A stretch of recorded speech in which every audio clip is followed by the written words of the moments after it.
walking stick clattered across stone tiles. A man crashed onto his knees. His hands slammed the floor to catch the fall. A servant froze with a tray in his hands. Another rushed forward and was waved off with a violent gesture. The man on the floor pulled himself up by gripping the leg of a heavy oak chair. His face had gone white. His jaw was clenched so hard it trembled. For 20 years he had not walked a single step without pain. For 20 years every physician in the kingdom had tried and failed. His name was Duke Aldrich Vance, and he had given up hoping.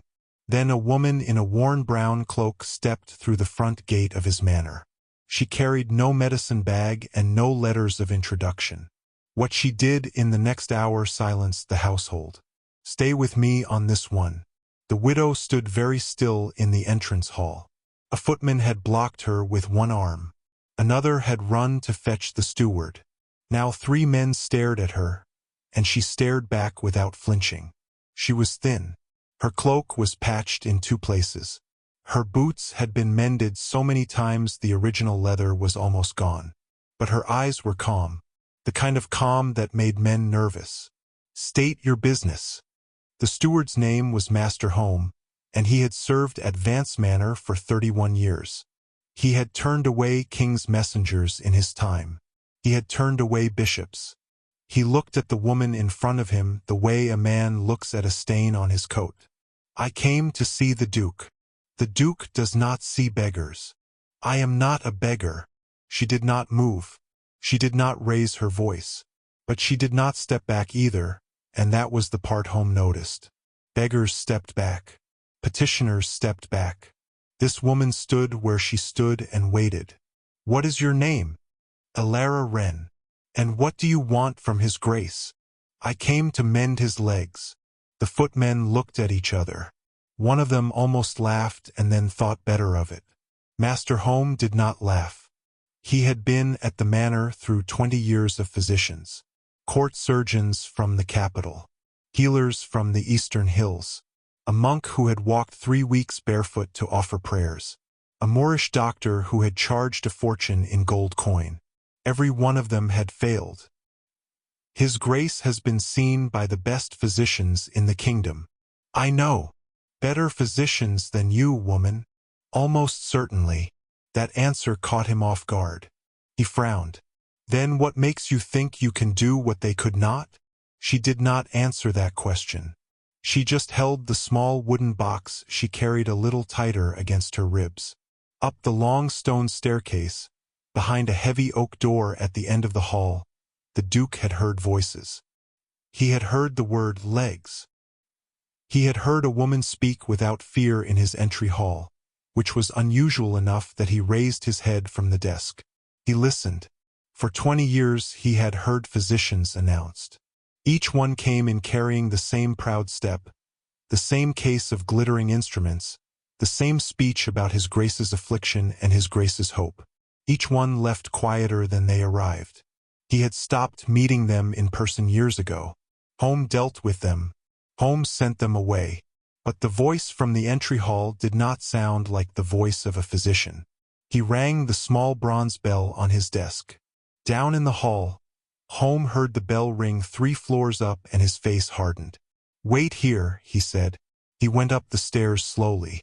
He hated the stairs. He hated what the stairs meant. They meant that the master of this house had not walked down them under his own power in more than a decade. He knocked once at the heavy oak door and let himself in. The Duke was at his desk. A walking stick lay across the desk in front of him. Both hands rested on it. "Who is in the hall, Home?" "A widow, your grace. Says she can mend your legs." "A widow?" "Yes, your grace." "From where?" "She did not say." "What is in her hand?" "A wooden box. Small." The Duke looked at the walking stick under his hands for a long moment. Then he closed his eyes. When he opened them again, he spoke very softly. "Send her up." "Your grace." "Send her up, Home." Home did not argue. In 31 years he had learned when not to argue. He bowed once and went back down the stairs and told the widow to follow him. The footmen watched her go past them with their hands on the hilts of their short swords, because they did not know what else to do with their hands. She climbed the staircase behind Master Home without a single sound, and the small wooden box stayed pressed against her ribs the whole way up. The Duke watched her enter the room. He had expected something else. Peddler. Confidence woman. A fortune-teller with painted hands. What he saw was a woman in her early 30s with dark hair tied back at the nape of her neck and the look of someone who had recently been hungry but was not afraid of being hungry again. She bowed. Not low, just polite. Your Grace. You said you can mend my legs. Yes. Many men have said this. I know. What makes you different? I would need to look at them first before I answer that, Your Grace. He almost laughed. It had been a long time since anyone had spoken to him with that kind of plainness. The physicians always opened with promises. Cures within a fortnight. Restorations of full function. Treatments of marvelous new design from the southern universities. This woman wanted to look first. Home. Leave us. Your Grace. I should remain present. Leave us, Home. The door closed. The Duke moved his hands carefully from the walking stick and placed them flat on the desk. He had been sitting for 2 hours. The pain in his thighs had reached the point where he could feel his pulse in them. He looked at the widow. Sit down. She set the wooden box on the floor beside the chair. She sat. She did not fidget. She did not look around at the bookshelves or the heavy curtains or the painting of his grandfather above the fireplace. She looked at his legs. May I? Yes. She rose and came around the desk and knelt on the floor in front of his chair. He flinched without meaning to. He did not like to be touched, and he did not like to be looked at from below. What are you going to do? Press, Your Grace. With my hands. Through the fabric. May I? He nodded. She pressed her palms against the outside of his right thigh. Then the inside. Then she moved down. Her hands were warm. Her fingers were strong but precise. She pressed at a point above his knee, and he made a sound he had not made in front of another person in 20 years. That is the place, she said softly. Is it not? He did not answer. He did not need to. She moved to the left leg. Same pattern. She pressed at a slightly different point, and he gasped again. Do you know what happened to you? She asked. How it started. A fall. From a horse. I was 23. You broke both legs. The right one badly. The left one, less so. They were set by the regimental surgeon. He set the right one wrong. He looked at her. What? He set it wrong, Your Grace. Or the binding shifted before the bone could knit. The thigh bone is sitting at an angle to the hip that it should not be sitting at. You can feel it under the skin. Here. She placed his hand on the spot. He felt the ridge of bone where there should have been a smooth curve. He had felt it 1,000 times. He had been told 1,000 times it was an old injury and nothing more. And the left leg? The muscle has wasted from years of compensating. There is a knot of scar tissue here under the hamstring that catches a nerve when you stand. The nerve does the rest.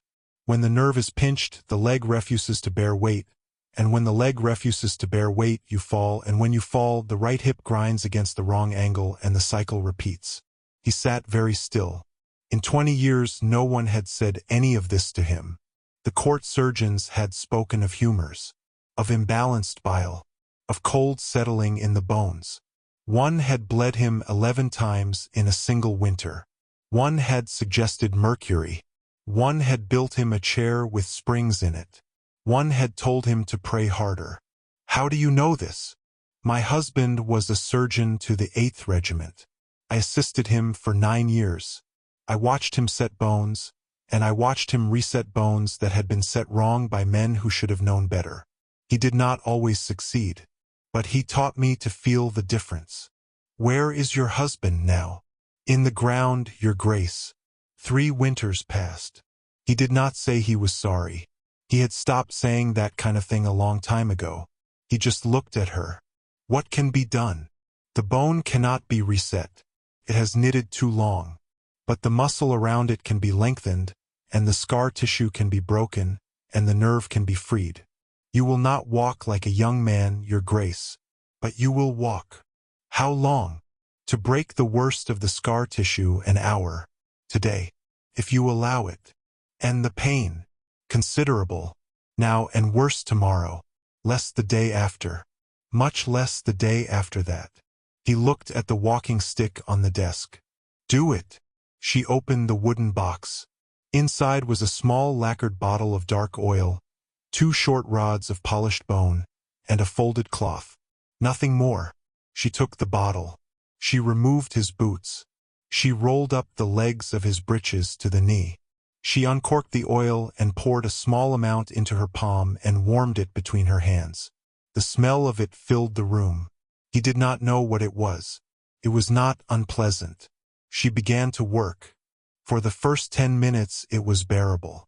By the 20th minute he had bitten through the inside of his own cheek and could taste blood. He did not cry out. He had not cried out in 20 years, and he did not begin now. Sweat ran down the sides of his face. His hands clenched the arms of the chair until the wood creaked. She worked steadily. She did not speak. She did not slow down. She moved from the right leg to the left leg and back again, and her thumbs and the heels of her hands found places under the skin that no one had ever touched. At the end of the hour she sat back on her heels and exhaled. Her sleeves were pushed up to the elbow. Her hair was damp at the temples. Stand, Your Grace. Slowly. He stood. He did not fall. He took 1 step toward the desk. Then another. He laid one hand on the desk and looked down at his own legs as if they belonged to a stranger. Sit, she said. That is enough for today. He sat. He looked at the woman kneeling on his floor with her sleeves rolled up and the small lacquered bottle in her hand, and he could not speak. She corked the bottle. She put it back in the wooden box. She lowered her sleeves and tied them at the wrists. She rose. I will return tomorrow if you allow it. Stay. Your Grace. There is a room. The East Wing. Home will show you. You will stay in the manor. You will eat at the kitchen table or the great hall, whichever you prefer. You will return tomorrow because you are already here. She looked at him for a long moment. Then she bowed. She left. The Duke sat at his desk for a long time after the door closed. He did not move. He did not ring for home. He poured himself a small glass of wine from the decanter on the desk and he drank it slowly, and he looked at the walking stick lying in front of him, and he did not pick it up. The pain in his legs was almost gone. For the first time in 20 years he could feel his pulse in his feet. He set down the glass. He breathed out. He let himself believe, for the space of one quiet evening, that the worst was over. A carriage arrived at the manor gate at dawn. It was lacquered black with a brass crest on the door, and it was drawn by 4 matched grays that the gatekeeper recognized at once. He opened the gate without challenge. He bowed as the wheels passed him. He did not stop bowing until the carriage was inside the courtyard. Master Velen Geddes had returned. He stepped down before the carriage had fully stopped. He was 63 years old, and he walked like a man 20 years younger. He wore a long black coat lined with red silk and a chain of office on his chest that had been given to his grandfather. He had been Duke Aldrich Vance's chief physician for 19 of the 20 years. A house boy ran to take his case. He waved the boy away. Where is the Duke? In his study, master. Alone. With the new healer, master. Geddes stopped walking. The what? The house boy went pale and tried to step back and could not, because Geddes had taken him by the collar of his tunic with one hand. Geddes was a small man, but his grip was iron.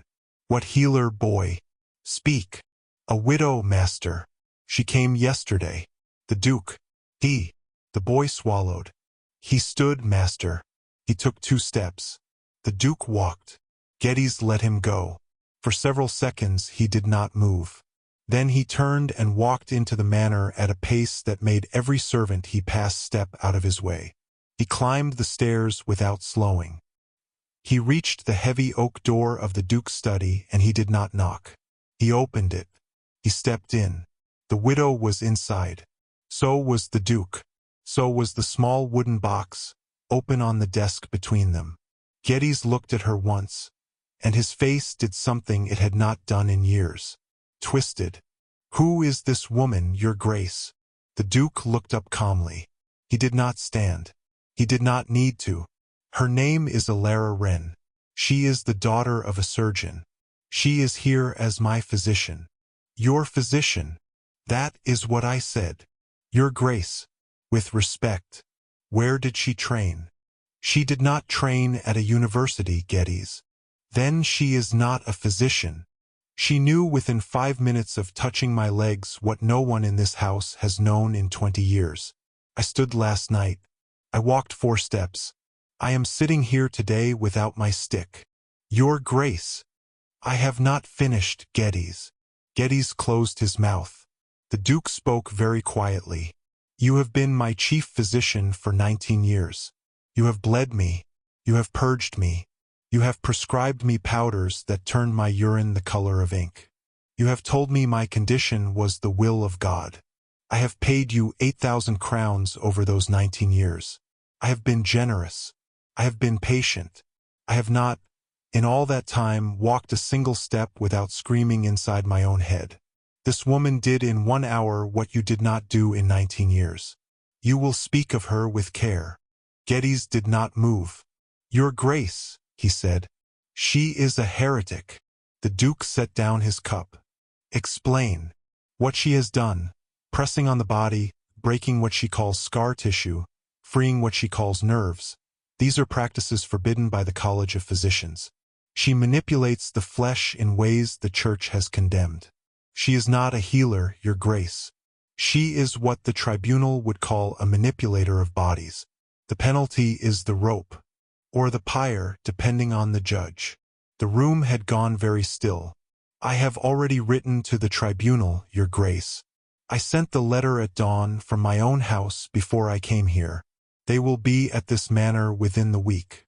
They will take her. They will question her. They will burn her or they will hang her. This is not a thing you or I can stop. This is the law." The Duke looked at Geddes for a very long time. Then he looked at the widow. She had gone the color of bone. But she had not stood up. She had not run. She sat in her chair with her hands flat on her knees. "Home," the Duke called. The door opened. "Home. Master Geddes is leaving the manor today. He will not return. His belongings will be sent to his house in the city. Pay him whatever is owed and not 1 coin more." "Your Grace." "You are dismissed, Geddes." Geddes laughed. It was not a happy sound. "You can dismiss me, Your Grace, but you cannot dismiss the tribunal. They are coming. And when they come for her, they will come for you also. The penalty for sheltering a heretic is forfeiture of title and estate. You will lose your house. You will lose your name. You will lose your seat at the king's table. And for what?" He looked at the widow. "For her." He turned and walked out. The Duke set both his hands flat on the desk and did not move. "If you are still with me on this one, do me a small favor and hit that subscribe button. Tells me you want the rest. And there is more coming." The widow finally spoke. "Your Grace, you should not have done that. I know. You will lose everything. I know. For someone you met yesterday. For someone who gave me back my legs." She did not answer. Outside, the carriage with the brass crest was already rolling back through the gate. The letter was already written. The tribunal was already on its way. The tribunal did not wait a week. They came in 3 days. 4 men on black horses, a magistrate, 2 clerks, and a soldier from the King's Watch. They arrived at mid-morning. They did not ask for entry, they demanded it. Home let them in. Home had been a steward for 31 years, and he knew exactly how much a closed gate would buy him. About 40 seconds. Less if there was a soldier. The Duke received them in the great hall. He sat on a chair in the center of the room. He was not at his desk. He was not behind any furniture. He was sitting in plain view on a hard wooden chair with no arms, and his walking stick was leaned against the wall 4 steps away from him. The widow stood beside the chair. She did not sit. She did not hide. She had braided her hair that morning, and her cloak was off and folded over a side table. Her sleeves were rolled to her elbows. The magistrate dismounted in the courtyard and was shown into the hall.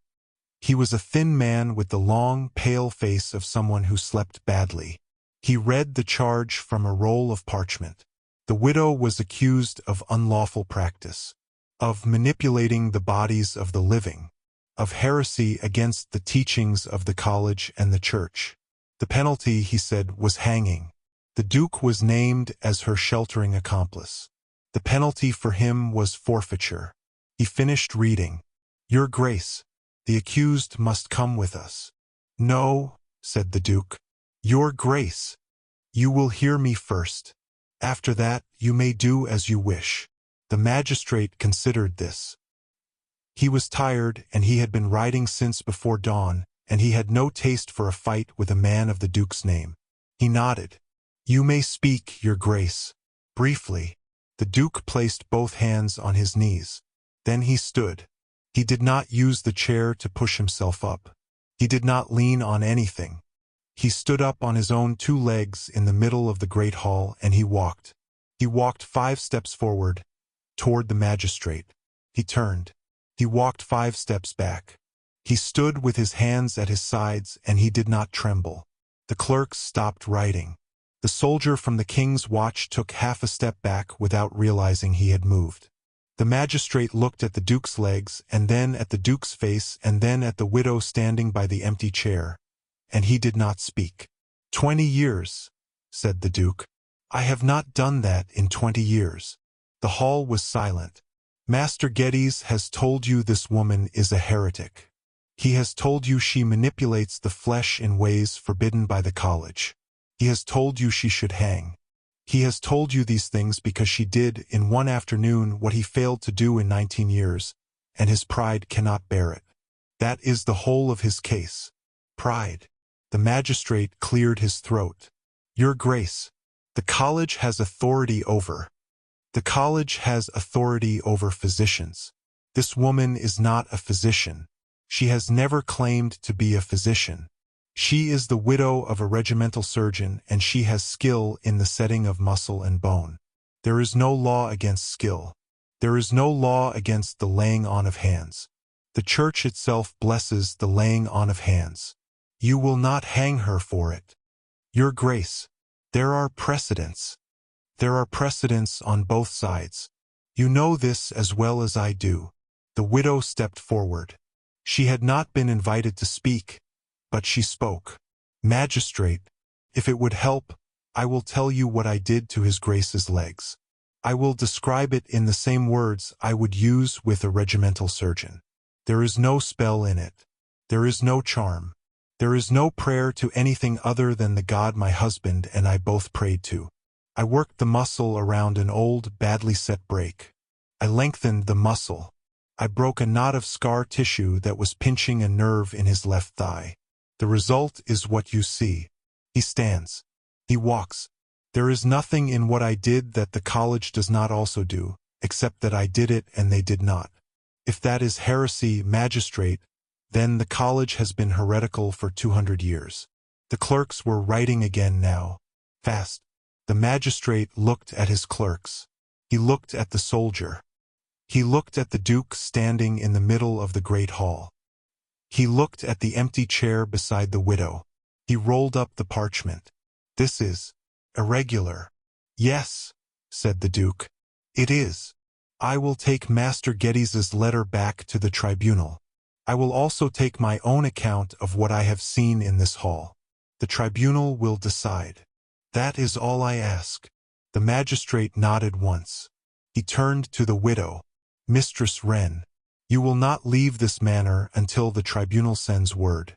If you leave, you will be considered a fugitive, and I will hang you for it personally. Is that clear?" "Yes, magistrate. And your Grace, if the tribunal decides against her, I will return for her, and you will not stand in my way a second time." Is that clear?" "Yes," said the Duke. "Although you may want to bring more than one soldier." The magistrate almost smiled. He did not, but it was close. He left. The hall emptied. The clerks went. The soldier went. The horses' hooves clattered out across the courtyard and through the gate. Home closed the doors and stood with his back against them, as if he could keep the whole world out by leaning on a piece of oak. The Duke turned and looked at the widow. She was crying. Not loudly. Not in any way that would have made a story of it. Just 2 tears on each cheek that she did not wipe away. He walked to her. It was 4 steps. He took her hand. "Sit down," he said, "before I fall down." She laughed once, through the tears. He laughed too. He had not laughed in 20 years, and the sound of it surprised him. He sat. She sat. Home watched them from across the hall and said nothing, because there was nothing to say. Outside, the magistrate's horses had already passed the 2nd milestone, and the news that Duke Aldrich Vance had walked across his own great hall was already moving faster than the horses could carry it. The tribunal sent word 11 days later. A single letter on heavy parchment, sealed with red wax. The Duke read it at his desk. The widow stood by the window. Home waited inside the door with his hands folded behind his back, because Home always waited inside the door now when she was in the room. The Duke read it twice. "Well," he said. "Well, Your Grace. The charges are dismissed. The college has been instructed not to pursue the matter further." The magistrate's account, it seems, was more persuasive than Master Geddes' letter. There is also a small note at the bottom from the king. Would you like to know what it says? "Yes, Your Grace." It says, "Tell the widow we have an aunt with a bad hip. We will be in touch."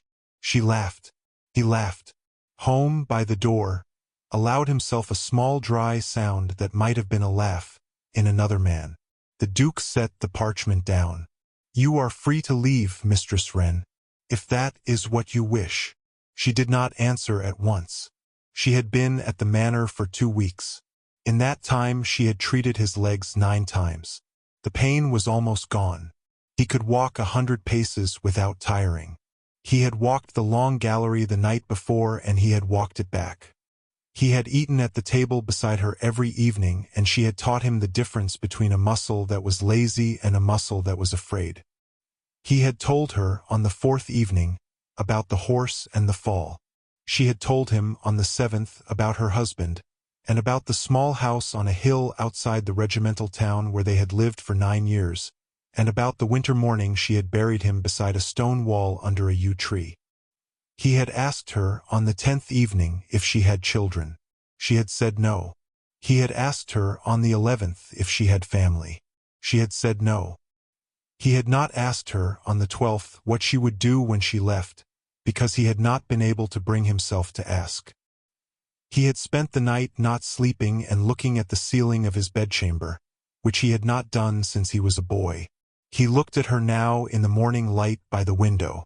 "Where would you go?" She thought about it for a long moment. "I do not know, Your Grace.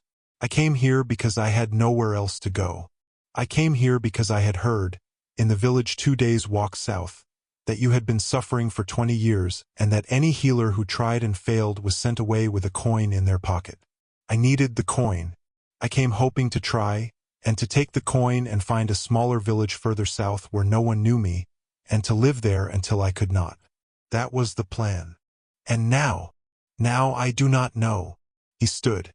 He walked across the room to her. For steps. 5.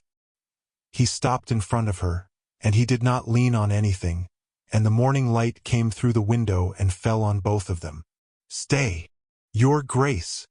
Stay, as my physician, as my guest, as whatever you wish to be called. The East Wing room is yours for as long as you want it. The kitchen is yours. The library is yours. I am not asking for anything. I am offering you a place. That is all. You took something away from me that I had carried for 20 years. The least I can do is offer you a roof." She looked up at him. "And after what? After my place becomes something more than a roof. What then?" What do people say? He took a long breath. They say whatever they say. I do not care, Mistress Wren. I have been the Duke of Vance for 31 years, and I have lived for 20 of them in pain so private that I did not believe anyone else could see it. You saw it. You touched it. You took it away. Whatever people say about what comes after, they can say it. I will be elsewhere, walking. She did not say yes. She did not say no. She put her hand on his arm. He laid his hand over hers. That was the answer. Home, by the door, turned and walked out very quietly, because Home had been a steward for 31 years, and he knew when a man no longer needed his steward in the room. The Duke walked her down the long stone staircase that afternoon. He held the railing once. He did not need to. He held it because she was walking close to him, and he wanted his other hand free for hers. At the bottom of the stairs, where the entry hall opened onto the front doors, he stopped. He looked back up the staircase he had not walked down on his own power for more than a decade. Then he looked at her. "Come into the courtyard with me," he said. "I want to show you something." He led her outside. A new walking stick had been left leaning against the wall by the front doors. Home had ordered it the week before. The Duke picked it up. He looked at it for a long time. Then he handed it to a stable boy who was walking past. "For your grandfather," he said. "Tell him with my compliments." The boy bowed and ran. The Duke turned to the widow. He took her hand. He did not need a walking stick. He did not need a railing. He did not need Master Geddes or the College of Physicians or 20 years of court surgeons with their glittering instruments and their imbalanced humors and their bleedings. He had her. That was enough. They walked out into the morning together, and the sound of his steps on the stone of the courtyard was the sound of a man who had finally come home to his own legs.